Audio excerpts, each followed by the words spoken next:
Hello and welcome back to Yepso's Universe.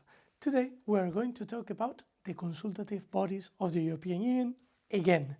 If you have already followed the previous sessions of Yepso's Universe, you will know that there are two consultative bodies: the European Economic and Social Committee, which we explored in the previous session, and the European Committee of the Regions, which we'll be focusing today.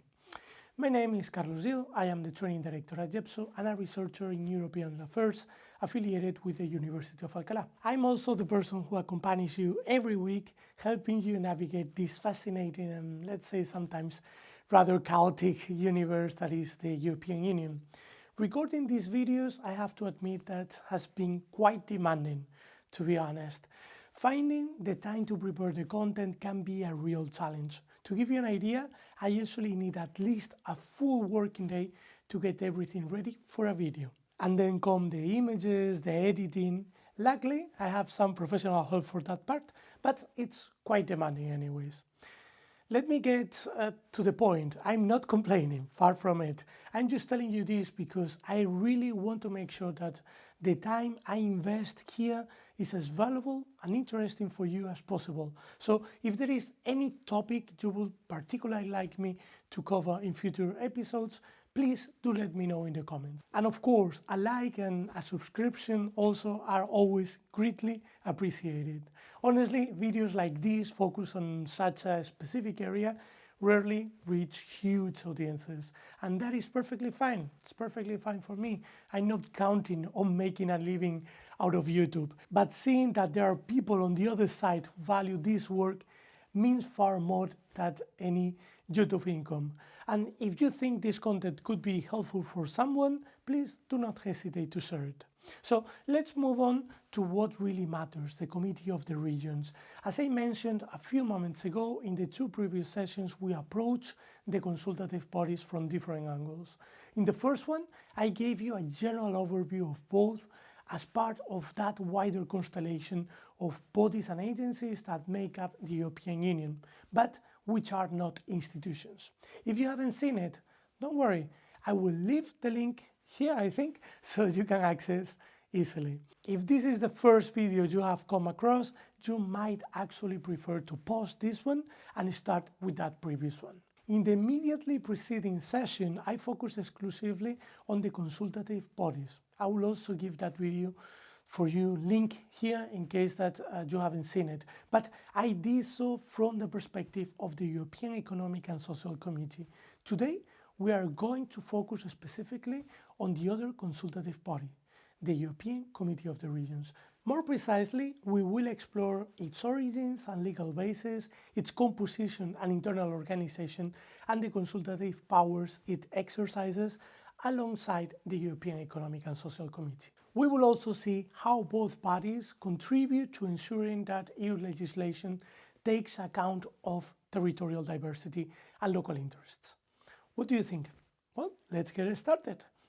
The Committee of the Regions was created much later than the European Economic and Social Committee, as it was established by the Treaty of Maastricht in 1992. However, it did not hold its first plenary session until 1994. The Treaty of Maastricht, which laid the foundations for political union, also marked the first step toward a regional and local integration within the European Union. That is precisely why the Committee of the Regions was created, to give a voice to regions and to local authorities in the EU's decision-making process. If you are particularly interested in learning more about the history of this committee, I recommend this publication issued to mark the committee's 25th anniversary. You can find it and you can also download it for free from the Publications Office of the European Union. Let's now look at its legal basis. Just like the European Economic and Social Committee, the Committee of the Regions is established under Article 13, Paragraph 4 of the Treaty on European Union. Its structure and organizations are set out in the Treaty on the Functioning of the European Union, specifically in Articles 300 and 305 to 307. It's precisely in these articles that we find the essential elements that define the nature of these bodies. Always remember, the very essence of every EU body lies in the treaties themselves. If you want to understand their mandate and their role, that is where you should look, beyond, obviously, the website. Let's take a closer look at these articles. Article 300 lays down the general provisions of the committee and to a larger extent outlines its structure. The key element we can extract from paragraph 3 is its composition. It tells us that the committee is composed of representatives of regional or local authorities who hold an electoral mandate from their home constituencies. So that gives us a clear picture of who the members of the committees are, doesn't it? However, despite their political background, paragraph 4 of the same article establishes that when performing their duties within the committee, members must act independently and in the interest of the Union as a whole. As you can see, they are expected to take off the regional representative jacket, let's say, and put on the Committee of the Regions one. Now that we know who makes up the committee, an equally important question is how many members there are and how they are organized. This is laid down, at least in part, in Article 305 on the Treaty on the Functioning of the European Union. Its first paragraph states that the number of members of the Committee of the Regions shall not exceed 350. However, as you might remember from the previous session, the one about the European Economic and Social Committee, this article sets up the maximum number, but the current number is actually lower. Following the example of the EESC, after Brexit, the Committee of the Regions reduced the number of its members to 329 representatives, which remain the figure today. As stated in paragraph 2 of Article 305, it is the Council acting on a proposal from the Commission that determines the committee's composition. That is what the Council did in January 2020 when it reduced the number of members through a Council decision. And it did so again in December 2024 when it adopted a new decision to update the organization of the members of the Committee of the Regions for the following 5-year term. So here's what you should remember. Whenever the structure of the Committee of the Regions is renewed, something that happens every 5 years, the Commission makes a proposal. And it is the Council that unanimously adopts the final composition. However, the Council doesn't simply say, okay, there will be 329 members in the committee, and that's it. No, it doesn't work like that. What the Council actually does is include in Annex 1 to the decision the list of individuals appointed as members of the Committee of the Regions. As you can probably tell from the image on the right, members are organized by member states.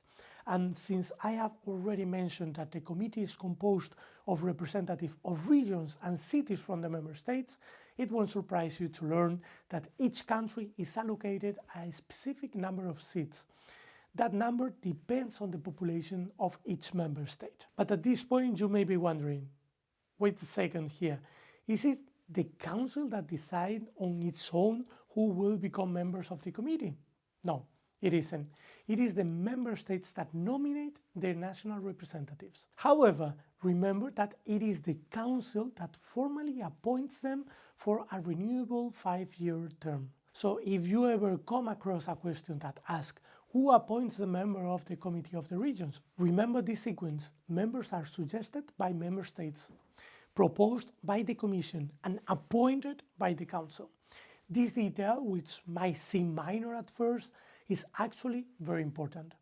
The current distribution of seats among member states is as follows: 24 for Germany, France and Italy, 21 for Spain and Poland, 15 for Romania, 12 for Austria, Belgium, Bulgaria, Greece, Hungary, the Netherlands, Portugal, the Czech Republic and Sweden, 9 for Croatia, Denmark, Slovakia, Finland, Ireland and Lithuania. This looks like Eurovision. 7 for Slovenia, Estonia and Latvia, 6 for Cyprus and Luxembourg, and 5 for Malta. The Committee of the Regions is headed by a president and a first vice president, each elected for a 2.5-year term. They are responsible for directing the committee's work during plenary sessions. The president also acts as the committee official representative and presides over its plenary session. The institution also has a Secretary General and is divided into several directorates. The Committee of the Regions performs three main functions that you must know, okay? The first one, just like the European Economic and Social Committee, it issues opinions and resolutions to ensure that local and regional authorities have a formal voice in the European Union's policy-making process. According to the Treaty on the Functioning of the European Union, when preparing legislation, the Commission, Parliament and Council must consult the Committee of the Regions on matters affecting the following areas: health, economic policy, education, employment, social policy, economic, social and territorial cohesion, transport, energy and climate. Okay, so it's important to keep this in mind. A second function, the committee can also issue own initiative opinions. It is interesting to know that whenever the European Economic and Social Committee is consulted, the Committee of the Regions is also informed of that consultation. If it considers the topic relevant for regional interests, it may choose to issue an opinion on the same matter. To give you an idea, the Committee of the Regions holds up to 6 plenary sessions each year, during which it adopts between 50 to 70 opinions, depending on the year, and resolutions. Beyond these main functions, the Committee of the Regions also plays an important role in political participation and civic engagement, and it develops a range of initiatives and activities to honor and strengthen its mandate. Well, that covers the key elements of the Committee of the Regions. Now, how about closing this session with a question? Are you ready? I hope so. You've got 1 minute to find the answer. The timer starts now.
Time is up.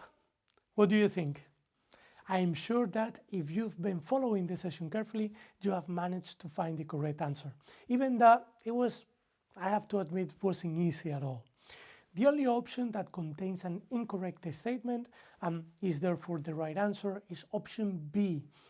Be careful, please, with these questions where they ask you which statement is not correct. Can be tricky, okay? Even though both are consultative bodies, their internal organizations is quite different.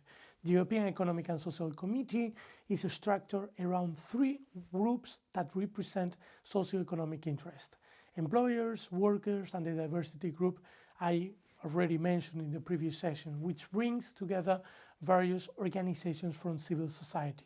For the other side, the Committee of the Regions is structured very differently. Its members represent local and regional authorities, and they are organized into national delegations and political groups. For instance, the European Popular Party, the Socialist Party, Renew Europe, and others. There is another small but telling difference. The European Economic and Social Committee has 2 vice presidents, while the Committee of the Regions only has 1. So even if they share some procedural similarities, such as having a bureau and a plenary assembly, their internal structure reflects their distinct mandates. And with that question solved, we have reached the end of this session of Yepso's Universe. I hope everything I have shared with you today has been useful and that by now you have a solid understanding of the EU's consultative bodies. Remember, I'm always open to your suggestions, so please let me know in the comments what topic you would like me to cover in future sessions. And if you don't have any specific ideas right now, I would still love you to leave a comment telling me what you thought of this session, even just to say hello, so I know there is someone on the other side of the screen. If you enjoyed this session, don't forget to give it a like, subscribe to the channel if you haven't done so yet, and activate the bell so you don't miss the next one. See you in the next session of Yepso's Universe. Have a great week.